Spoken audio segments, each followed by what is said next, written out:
Hyderabad BRS party కార్యాలయంలో నేతల సమావేశం జరిగింది. సమావేశంలో రేవంత్ సర్కార్ పై మాజీ మంత్రి శ్రీనివాస్ గౌడ్ నిప్పులు జరిగారు.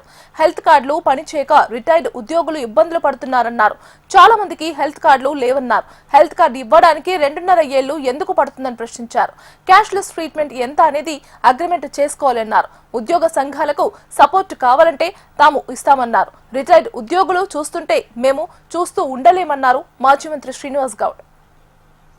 10-15 లక్షల కుటుంబాలు ఉద్యోగులు కావచ్చు, పెన్షనర్లు కావచ్చు, ఆరోగ్యం విషయంలో హెల్త్ కార్డ్స్ విషయంలో పూర్తి భయాందోళనకు గురై ఏదైనా రోగం వస్తే మన బతికెట్లా ఉంటామా పోతామా ఏంది పరిస్థితి అని చెప్పి హార్ట్ అటాక్ వచ్చే పరిస్థితి ఉంది అందరికీ. ముఖ్యంగా రిటైర్డ్ వాళ్ళకైతే రిటైర్డ్ బెనిఫిట్స్ రాలేదు, హెల్త్ కార్డు లేదు. 38-40 సంవత్సరాలు పనిచేసి ప్రభుత్వంలో పనిచేసి రిటైర్డ్ అయ్యి కష్టపడ్డ పైసలు దాచిపెట్టుకున్న పైసలు మాకు వస్తే ఆ డబ్బులు మా డబ్బులు మాకు వాపస్ ఇచ్చిన ఆ డబ్బులతోనే ఏదో కాలం గడపడం దేవుడా అంటే అవి లేవు. కనీసం ఏదైనా రోగం వస్తే ఏదైనా హాస్పిటల్కి పోతే పట్టుకుంటారంటే అది లేదు.